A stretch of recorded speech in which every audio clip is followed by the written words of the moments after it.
Bonjour à tous, aujourd'hui je vais vous faire un petit tuto pour vous montrer comment j'ai réalisé cette petite montagne. Et pour changer, là aujourd'hui j'ai attaqué un coloriage sur le livre Mythomorphia. Donc je vais vous montrer sur une petite partie comment ça se réalise. Et pour ceci, j'utilise des polychromos qui vont du rose beige au marron plus foncé. Alors pour ceci c'est tout simple. Je vais apposer mes couleurs les plus claires sur le contour du rocher. Donc là, ce qui nous aide, c'est que vous avez des parties hachurées. Donc ça vous fait des indications sur les parties qui seront les plus foncées. Donc c'est tout simple. Hein. Sur les parties les plus claires, comme ceci, j'appose donc ma couleur la plus claire. Je vais vous montrer sur cette partie-là.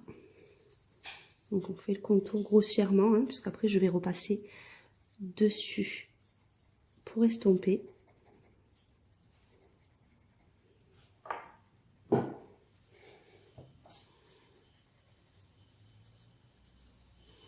on essaie de suivre un peu la ligne des rochers.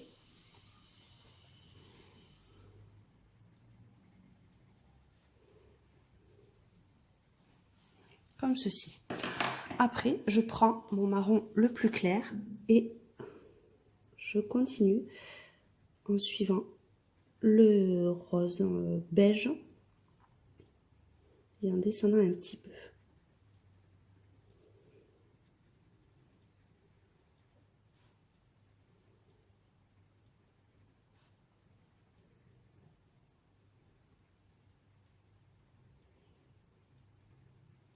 Comme ceci.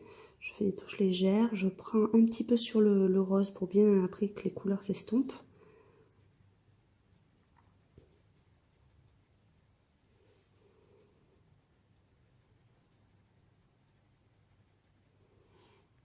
Comme ceci. Et après le dernier. Ensuite, je prends le marron, la teinte au-dessus et je passe partout sauf sur les hachures.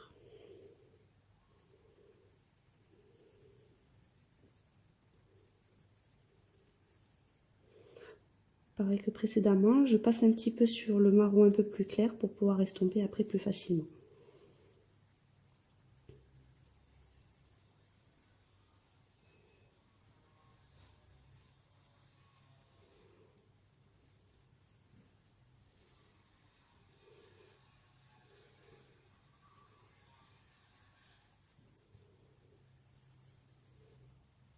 Je fais bien attention de ne pas trop passer sur le serpent pour ne pas mettre des couleurs qui n'auront pas lieu d'être.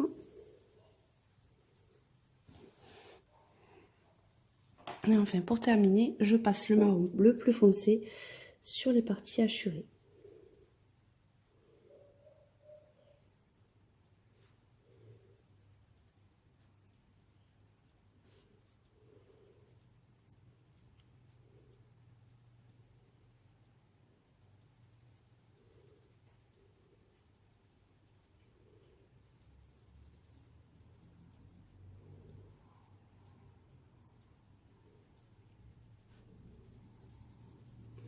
Et la dernière partie ici.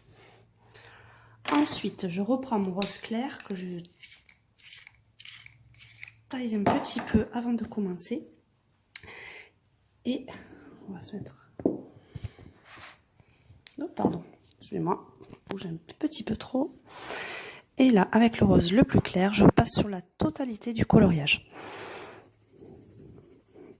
Donc j'appuie quand même assez pour bien mélanger et pour ne pas laisser de traces blanches.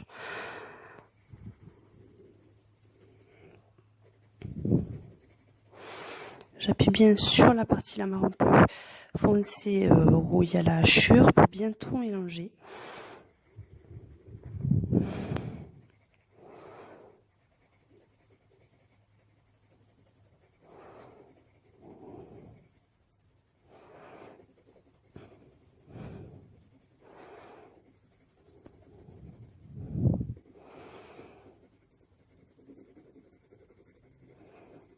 Donc là, il faut vraiment bien passer partout pour que ça soit bien uniforme et qu'il n'y ait pas de traces blanches ou plus vous allez passer et plus le dessin va briller et les couleurs vont bien s'estomper. Donc pour bien faire ça, à la fin je fais des rayures, des traits, puis à la fin je fais des petits ronds pour bien passer partout. Après, si vous dépassez sur le serpent, n'hésitez pas, vous passez un petit coup de gomme par la suite.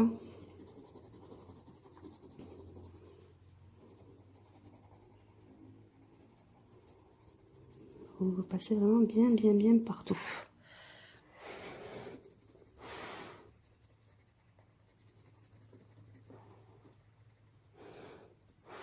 Là, si vous débordez un peu sur les autres pierres en dessous, c'est pas grave, puisqu'après, on va les faire en commençant par le rose clair, donc ce n'est pas gênant.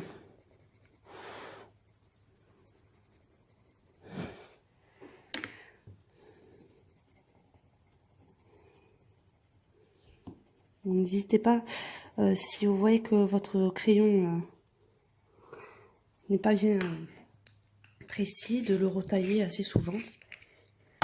Comme on appuie un petit peu, la mine s'écrase plus facilement.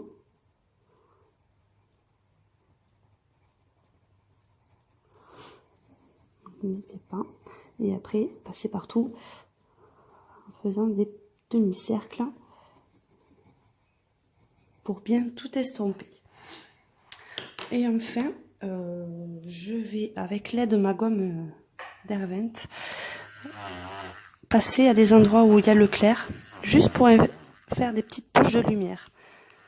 Vous pouvez utiliser un Posca blanc, mais si vous voulez que ça soit plus léger, moi j'utilise la gomme, vous voyez, et j'apporte des touches de lumière plus facilement comme ça. C'est très pratique avec cette gomme. Et voilà le rendu. Donc je vous dis à très bientôt pour la suite de ce coloriage. Merci à tous.